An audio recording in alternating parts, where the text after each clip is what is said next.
उर्दू का पहला हरफ, पहला अक्षर है अलिफ।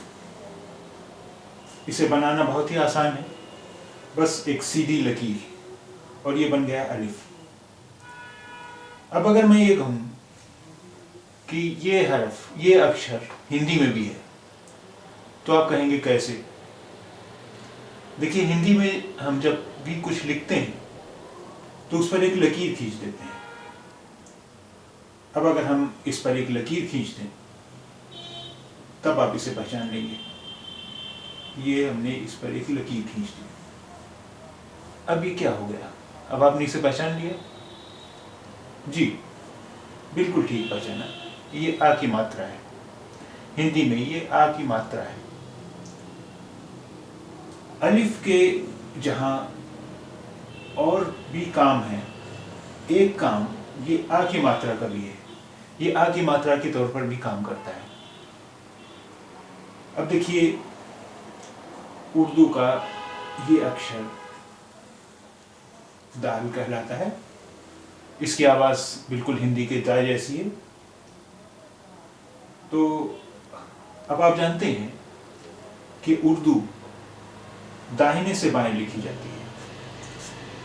अब हम पहले दाल लिखते हैं, यानी दा के लिए जो हर्फ है ये हमने लिखा, ये हो गया दा, द, और ये बना दिया हमने अलिफ।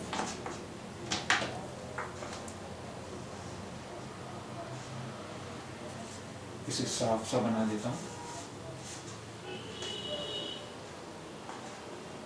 ये हुआ दाल और ये अलिफ।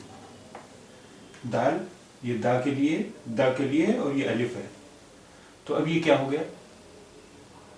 जी, बिल्कुल ठीक पहचाने आपने। ये हो गया दा,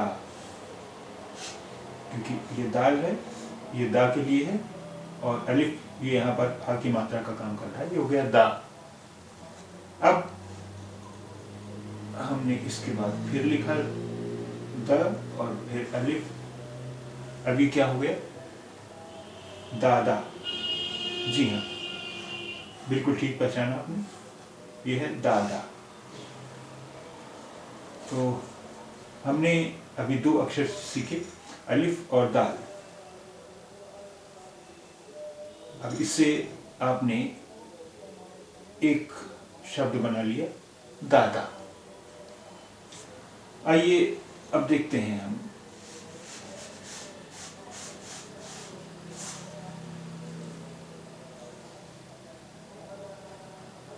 अलिफ पर ये एक तिरछी सी लकीर है। अलिफ पर ये एक तिरछी सी लकीर है। इस तिरछी लकीर को कहते हैं ज़बर। ये तिरछी लकीर जब किसी अक्षर पर है तो इसे ज़बर कहते हैं।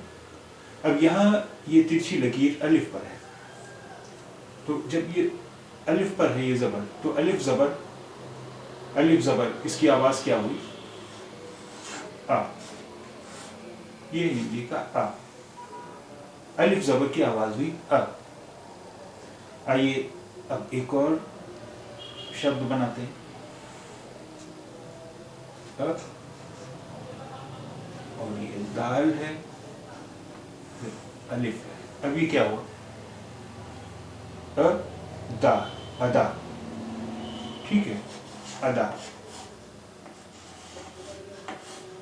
अदा, अदा। अब देखिए,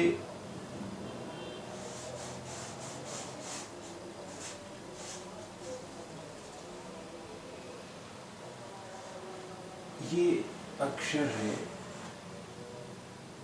बे। इस अक्षर का नाम है बे। बे, ये इस अक्षर का नाम है और इसकी आवाज बा की तरह ही होती है। जैसे हिंदी में बा की आवाज होती है, वैसे इसकी आवाज होती है बा की तरह। तो अब इस अक्षर को जरा पढ़िए।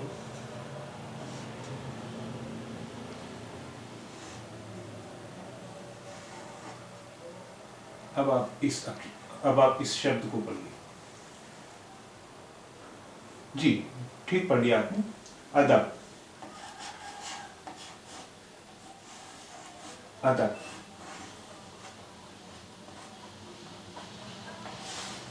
अदब, ठीक पढ़ लिया, अदब।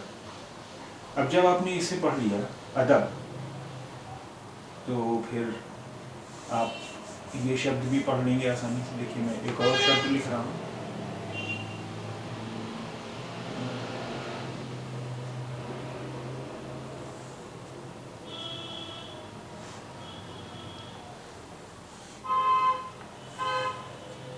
ये हो गया अदा।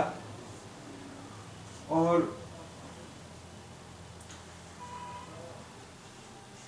इस तिरछी लकीर के बजाय अगर ये इस तरह का निशान है अलिफ पर, तो इस निशान को हम कहते हैं मद। मद, अगर ये मद अलिफ पर है, अलिफ पर जब मद है तो इसकी आवाज क्या होगी? अलिफ मद की आवाज हो गई आ, आ, आ। अब जरा आप ये शब्द पढ़िए।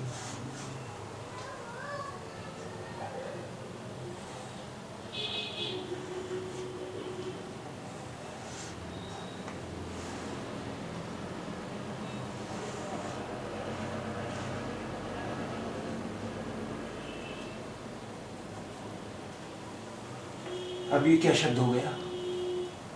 ये हो गया आदाब, आदाब।